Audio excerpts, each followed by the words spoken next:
প্রিয় শিক্ষার্থীরা, কেমন আছো তোমরা সবাই? আশা করি তোমরা সবাই অনেক ভালো আছো এবং সুস্থ আছো। Welcome to backbone school. আজকে আমরা যে সকল টপিকটি আলোচনা করব, প্রথমটা হচ্ছে কম্পিউটারের মৌলিক তথ্য এবং দ্বিতীয়টি হচ্ছে প্রথম কম্পিউটার। এই দুইটি হচ্ছে আজকে আমাদের ক্লাসের আলোচ্য বিষয়। তো একদম প্রথম টপিকে চলে আসি আমরা, কম্পিউটারের মৌলিক তথ্য। মৌলিক তথ্যের মধ্যে একদম সবার প্রথমটা হচ্ছে আমরা যে কম্পিউটার নিয়ে কথা বলবো, সেই কম্পিউটার শব্দটি কোন শব্দ থেকে উৎপত্তি হয়েছে। এই কম্পিউটার শব্দটি একটা গ্রিক শব্দ থেকে উৎপত্তি হয়েছে। তারপর খেয়াল করে দেখো, এখানে বলা হচ্ছে যে কম্পিউটার শব্দের আবিধানিক অর্থ কি। কম্পিউটার শব্দটির আবিধানিক অর্থ হচ্ছে গণনাকারী যন্ত্র। আমরা কিন্তু এই কম্পিউটার শব্দটি এসেছে অ্যাকচুয়ালি কম্পিউট ওয়ার্ডটা থেকে। কম্পিউট মানে কিন্তু হচ্ছে গণনা করা। তার মানে বুঝতেই পারছো, কম্পিউটার শব্দের অর্থ হচ্ছে গণনাকারী যন্ত্র। এই যন্ত্রের প্রধান আবিষ্কার করা হয়েছিল গণনা করার জন্য, কিন্তু বর্তমানে শুধুমাত্র গণনার মধ্যে হচ্ছে এটা সীমাবদ্ধতা নেই। এটা আমরা গণনা করার পাশাপাশি আরও অনেক কাজের মধ্যে ব্যবহার করে থাকি। তারপর এখানে বলা হচ্ছে যে কম্পিউটারের নিজস্ব কোনো বুদ্ধি বা চিন্তা শক্তি নেই।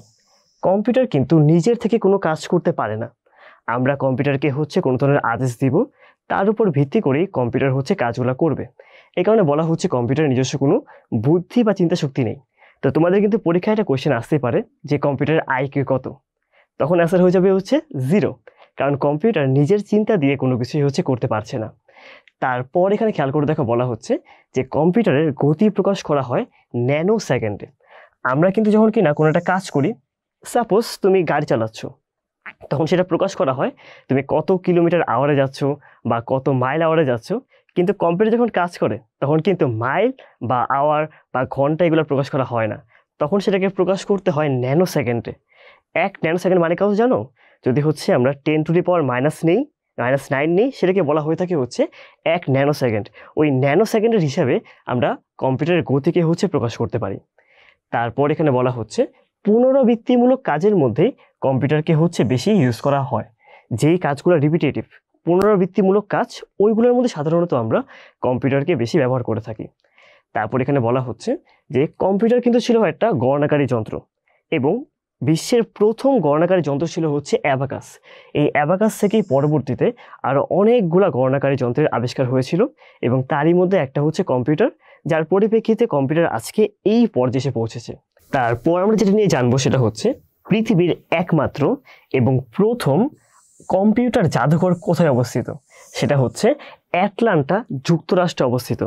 আমরা জানি যে জাদুঘর তো অনেক ধরনের রয়েছে, কিন্তু এটা হচ্ছে একটা কম্পিউটার জাদুঘর, এবং এটা অবস্থিত কোথায়? যুক্তরাষ্ট্রের আটলান্টায়। নেক্সট এখানে বলা হচ্ছে যে বাংলাদেশের প্রথম কম্পিউটার বিষয়ক যে মাসিক পত্রিকা, তার নাম ছিল কিন্তু হচ্ছে কম্পিউটার জগৎ। তোমাদের এখান থেকে প্রশ্ন আসতেই পারে যে বাংলাদেশের মধ্যে প্রথম কম্পিউটার বিষয়ক মাসিক পত্রিকা কোনটি, তখন তোমরা অ্যান্সার কোনটা দিয়ে দিবা? কম্পিউটার জগৎ হচ্ছে অ্যান্সার হয়ে যাবে।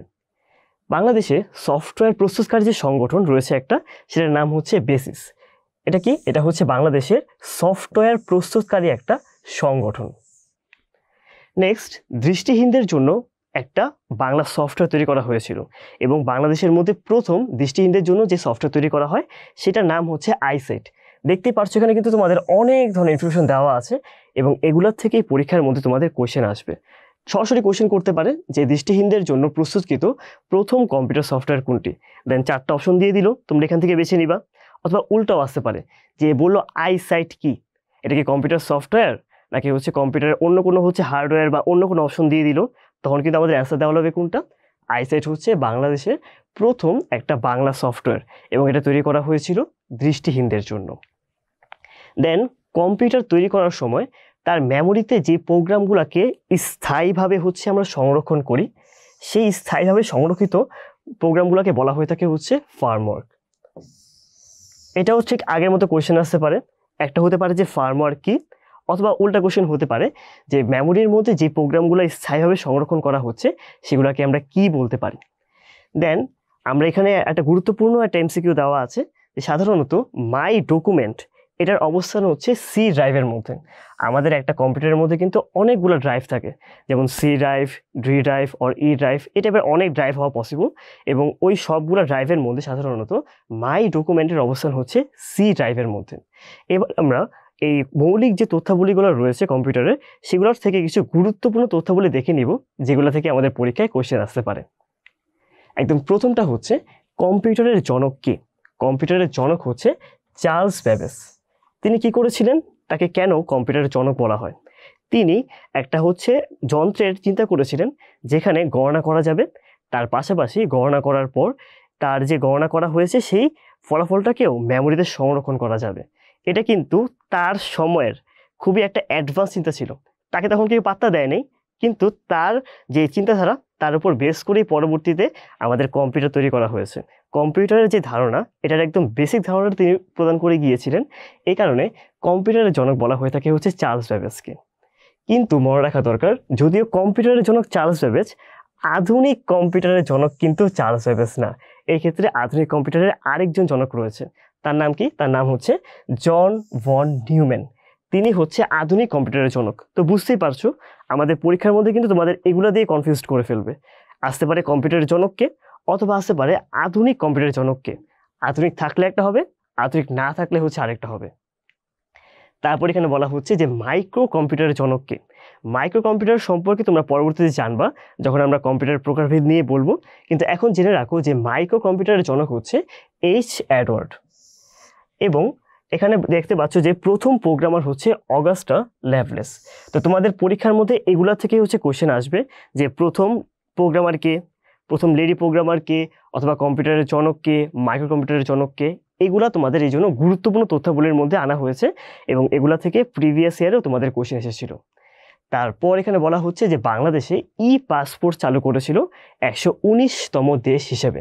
বিশ্বের অনেক জায়গার মধ্যেই হচ্ছে এখন ই পাসপোর্ট চালু রয়েছে এবং বাংলাদেশ এই ই পাসপোর্ট চালু করেছে 119তম দেশ হিসেবে।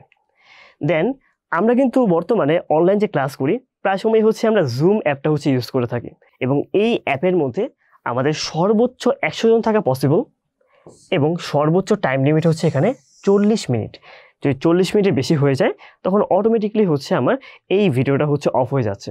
কিন্তু এই লিমিটটা হচ্ছে যদি আমাদের পার্টিসিপেন্টসের সংখ্যা 2 জনের বেশি হয়, সেক্ষেত্রে গিয়ে হচ্ছে এই লিমিট রয়েছে। 2 জনের কম হলে কিন্তু আবার যদি 2 জন হয় বা তার থেকে কম হয় তখন গিয়ে হচ্ছে আর এই লিমিটটা নেই। তারপর হচ্ছে আমরা নেক্সটে চলে আসি। এবার আমরা জেনে নেব হচ্ছে প্রথম কম্পিউটার সম্পর্কে। তোমাদের এই প্রথম কম্পিউটারগুলো সম্পর্কে হচ্ছে একদম ক্লিয়ারে থাকতে হবে, কারণ প্রথম কম্পিউটার বলতে কিন্তু এখানে অনেক ধরনের কম্পিউটার রয়েছে। যেমন প্রথম ইলেকট্রনিক কম্পিউটার, দেন বাইনারি গণিত ভিত্তিক প্রথম ইলেকট্রনিক কম্পিউটার, তারপর প্রথম পূর্ণাঙ্গ কম্পিউটার, প্রথম পূর্ণাঙ্গ ইলেকট্রনিক কম্পিউটার। তো বুঝতেই পারছো কম্পিউটারের মধ্যেও কিন্তু আসলে অনেকগুলো প্রথম রয়েছে। তো এইগুলো সম্পর্কে হচ্ছে আমরা জেনে নিই। প্রথমত প্রথম ইলেকট্রনিক যে কম্পিউটার তার নাম ছিল কি? তার নাম ছিল হচ্ছে মার্ক 1। এরপর বাইনারি গণিতের উপর ভিত্তি করে যে প্রথম ইলেকট্রনিক কম্পিউটার তৈরি করা হয়েছিল তার নাম হচ্ছে ABC। তারপর এখানে 3 নম্বরে বলা হচ্ছে যে প্রথম যে পূর্ণাঙ্গ ইলেকট্রনিক কম্পিউটার ছিল, আগেরটা হচ্ছে বাইনারি গণিত ভিত্তিক প্রথম ইলেকট্রনিক কম্পিউটার, আর এটা হচ্ছে প্রথম পূর্ণাঙ্গ ইলেকট্রনিক কম্পিউটার। সো পূর্ণাঙ্গর দিকে হচ্ছে আমাদেরকে একটু খেয়াল করতে হবে। এটা কোনটা? এটা হচ্ছে ENIAC 1। তারপর বাণিজ্যিক ভিত্তিতে যেই ইলেকট্রনিক কম্পিউটার প্রথম তৈরি করা হয় তার নাম হচ্ছে ইউনিভ্যাক 1, এবং এই ইউনিভ্যাক 1টা ছিল বাণিজ্যিক ভিত্তিতে উৎপাদিত প্রথম ডিজিটাল কম্পিউটার। সো এটা হচ্ছে দুইটা আমরা বস্তু দেখতে পাচ্ছি, একটা হচ্ছে বাণিজ্যিক ভিত্তিতে তৈরি প্রথম ইলেকট্রনিক কম্পিউটার, আবার বাণিজ্যিক ভিত্তিতে উৎপাদিত প্রথম ডিজিটাল কম্পিউটার, দুইটাই হচ্ছে ইউনিভ্যাক 1। তারপর এখানে বাণিজ্যিক ভিত্তিতে সফল প্রথম সুপার কম্পিউটার, এটা কিন্তু ইলেকট্রনিক কম্পিউটার না, এটা বলা হচ্ছে যে বাণিজ্যিক ভিত্তিতে প্রথম সুপার কম্পিউটার, এটার নাম হচ্ছে CDC 6600। এই কম্পিউটারটা ছিল হচ্ছে বাণিজ্যিকভাবে প্রথম সফল সুপার কম্পিউটার। তারপর এখানে বলা হচ্ছে যে ট্রানজিস্টর ভিত্তিক প্রথম কম্পিউটারের নাম হচ্ছে TX0। ট্রানজিস্টর, দেন হচ্ছে ভ্যাকুয়াম কিউব, এগুলো হচ্ছে আমাদের বিভিন্ন প্রজন্মের কম্পিউটারের বিভিন্ন বৈশিষ্ট্যের মধ্যে গিয়ে পড়ে। তো ট্রানজিস্টর দিয়ে প্রথম যে কম্পিউটার তৈরি করা হয়েছিল ওই কম্পিউটারের নাম ছিল হচ্ছে TX0। দেন এখানে বলা হচ্ছে ট্রানজিস্টর ভিত্তিক প্রথম মিনি কম্পিউটার, এটা ছিল শুধু কম্পিউটার, আর এখানের মধ্যে কিন্তু কম্পিউটার না, মিনি কম্পিউটার। কম্পিউটারের একটা প্রকারভেদের মধ্যে গিয়ে পড়ছে মিনি কম্পিউটার। সো ট্রানজিস্টর ভিত্তিক প্রথম মিনি কম্পিউটারের নাম হচ্ছে PDP-8। এরপর ইন্টিগ্রেটেড সার্কিট, এটা দিয়ে প্রথম যে কম্পিউটার তৈরি করা হয়েছিল, এখানে দুইটা কম্পিউটার তৈরি করা হয়েছিল, একটা হচ্ছে B2500 অ্যান্ড B3500। তারপর আইসি চিপ দিয়ে বা ইন্টিগ্রেটেড যে সার্কিট চিপ রয়েছে সেটা দিয়ে তৈরি প্রথম ডিজিটাল যে কম্পিউটার, সেটার নাম হচ্ছে IBM সিস্টেম 360। অ্যান্ড সবার লাস্টে আমরা জেনে নিই যে মাইক্রোপ্রসেসর ভিত্তিক প্রথম কম্পিউটার কোনটা, এটাকে বলা হচ্ছে আমাদের Altair 880। সো এগুলো হচ্ছে আমাদের বিভিন্ন প্রথম কম্পিউটার। তোমাদের পরীক্ষায় যে কোনো একটা আসতে পারে। ধরো তোমাদেরকে পরীক্ষায় বললো যে ট্রানজিস্টর ভিত্তিক প্রথম কম্পিউটার কোনটা, বলতো কোনটা হবে এখানে? ট্রানজিস্টর ভিত্তিক প্রথম কম্পিউটারের নাম হচ্ছে TX0। তো এগুলা আমাদেরকে খুবই মনোযোগ দিয়ে পড়তে হবে এবং একটু কষ্ট করে হলে মনে রাখতে হবে, কারণ এখান থেকে তোমাদের প্রিভিয়াস ইয়ারেও বেশ কিছু কোশ্চেন এসেছিল। এবার এগুলো থেকে হচ্ছে আমরা কিছু গুরুত্বপূর্ণ তথ্যগুলি দেখে নিই। এখানে বলা হচ্ছে যে বাংলাদেশের মধ্যে যে প্রথম কম্পিউটার রয়েছে সেটা স্থাপিত হয়েছিল 1964 সালে এবং এটার মডেল ছিল কোনটা? IBM 1620। এটা ছিল হচ্ছে আমাদের বাংলাদেশের প্রথম কম্পিউটারের মডেল। এই যে কম্পিউটারটা, এটার প্রজন্ম ছিল তৃতীয়। আমাদের বেশ কয়টা প্রজন্ম রয়েছে কম্পিউটারের, প্রথম প্রজন্ম এবং দ্বিতীয় প্রজন্মের কম্পিউটার বাংলাদেশে আসে নাই।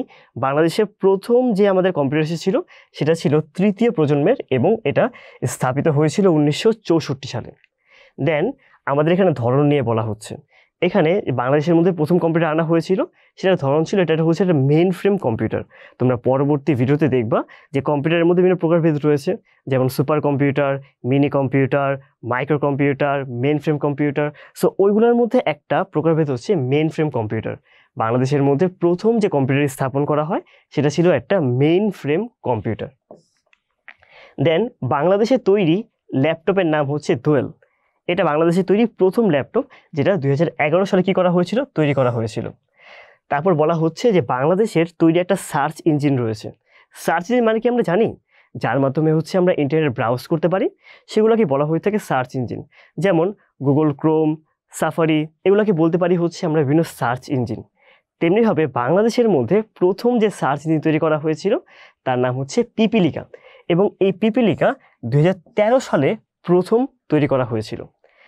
নেক্সট এখানে বলা হচ্ছে বাংলাদেশের প্রথম সাইবার সিটি হচ্ছে কি? সিলেট। সিলেটকে বাংলাদেশের প্রথম সাইবার সিটি হিসেবে কি করা হয়েছে? ঘোষণা করা হয়েছে। দেন বাংলাদেশের তৈরি প্রথম ন্যানো স্যাটেলাইটের নাম হচ্ছে ব্র্যাক অন্বেষণ। এটা হচ্ছে বাংলাদেশের তৈরি প্রথম ন্যানো স্যাটেলাইট। স্যাটেলাইট নিয়ে যখন কথা আসলো, তোমরা কি জানো বাংলাদেশ হচ্ছে কোন স্যাটেলাইট আমাদের হচ্ছে স্পেসের মধ্যে পাঠিয়েছে? সেটার নাম কিন্তু হচ্ছে বঙ্গবন্ধু স্যাটেলাইট। ওটা সম্পর্কে তোমাদের হচ্ছে আইডিয়া নেওয়া লাগবে। তোমাদের ভবিষ্যতে ভিডিওর মধ্যে হচ্ছে এটা সম্পর্কে বিস্তারিত আলোচনা করা হবে, বাট জাস্ট জানিয়ে রাখলাম যে বাংলাদেশের মধ্যে কিন্তু হচ্ছে যে স্যাটেলাইট পাঠানো হয়েছে তার নাম হচ্ছে বঙ্গবন্ধু স্যাটেলাইট। এবার আমরা এই টপিকগুলো যে নিয়ে পড়লাম, এগুলার যে বিগত বছরের প্রশ্ন এসেছিল সেগুলো সম্পর্কে আমরা আলোচনা করব। যেমন এখানে আমাদের প্রথম কোশ্চেনটা হচ্ছে ঢাকা বোর্ডের এসেছিল খ ইউনিটে 2015 থেকে 16 শিক্ষাবর্ষে। এখানে কি কোশ্চেন করা হয়েছে যে অ্যাবাকাস দিয়ে কি করা যায়। এখন যদি হচ্ছে আমরা অ্যাবাকাস এই ওয়ার্ডটার নাম না জানি তখন কিন্তু জানা পসিবল না যে অ্যাবাকাস দিয়ে আসলে কী করা যায়। আমরা জেনেছিলাম অ্যাবাকাস ছিল হচ্ছে বিশ্বের প্রথম গণনাকারী যন্ত্র, তাহলে অবশ্যই অ্যান্সার হয়ে যাবে হচ্ছে আমাদের এ নাম্বারটা, যে অ্যাবাকাস হচ্ছে একটা গাণিতিক হিসাব সংরক্ষণ করার হচ্ছে একটা যন্ত্র এবং এটা দিয়ে হচ্ছে আমরা গাণিতিক হিসাব করতে পারি। দেন পরের কোশ্চেনটা হচ্ছে আমাদের চট্টগ্রাম বিশ্ববিদ্যালয়, যেটা বি ইউনিটে এসেছিল 2015 থেকে 16 শিক্ষাবর্ষে। তো এখানে বলা হচ্ছে চার্লস ব্যাবেজ কোন বিষয়ের অধ্যাপক ছিলেন? সমাজবিজ্ঞান, গণিতশাস্ত্র, পদার্থবিজ্ঞান নাকি মনোবিজ্ঞান? এখানে অ্যান্সার হয়ে যাবে হচ্ছে বি নাম্বারটা, চার্লস ব্যাবেজ গণিত শাস্ত্রের একজন অধ্যাপক ছিলেন। নেক্সট এখানে বলা হচ্ছে কম্পিউটারের আবিষ্কারক কে? তোমরা কি পারবা? এই চারজনের মধ্যে কাকে হচ্ছে আমরা কম্পিউটার আবিষ্কারক বলতে পারি? ম্যানসন, এইকন, কলিন্স নাকি থমসন? এখানে অ্যান্সার হয়ে যাবে হচ্ছে আমাদের বি নাম্বারটা, এইকন হচ্ছে আমাদের কম্পিউটারের আবিষ্কারক। নেক্সট এখানে 4 নম্বরে বলা হচ্ছে বিশ্বের সর্বপ্রথম ইলেকট্রনিক কম্পিউটার কোনটা? এই কোশ্চেনটা ছিল জগন্নাথ বিশ্ববিদ্যালয়ের খ ইউনিটের 2014 থেকে 15 শিক্ষাবর্ষের। তো তোমাদেরকে বলেছিলাম যে আমাদের প্রিভিয়াস ইয়ারে বিভিন্ন প্রথম কম্পিউটার থেকে কোশ্চেন এসেছিল।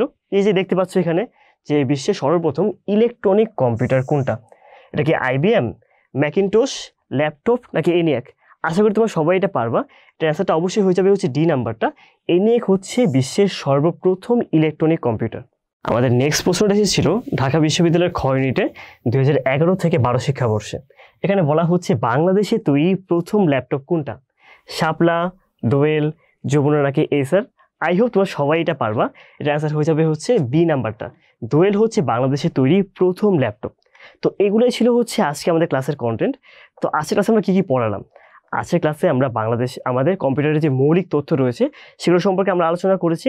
তার পাশাপাশি আমাদের প্রথম যে কম্পিউটার রয়েছে সেগুলো সম্পর্কে আমরা আলোচনা করেছি, এদের গুরুত্বপূর্ণ তথ্য, তারপর বিগত বছরের প্রশ্ন, সেই সবগুলো সম্পর্কে আমাদের ক্লাসে আজকে আলোচনা করা হয়েছে। তো তোমাদের বাসায় কাজ হবে, তোমরা এই ভিডিওগুলো হচ্ছে আবার দেখবা, তোমাদের যে প্রবলেমগুলো রয়েছে সেগুলো খুঁজে বের করতে হবে। ওইগুলো সম্পর্কে তোমরা নিজেরা হচ্ছে বাসায় পড়াশোনা করবা, তোমাদের বই থেকে, পিডিএফ থেকে, দেন হচ্ছে ভিডিও আবার দেখবা।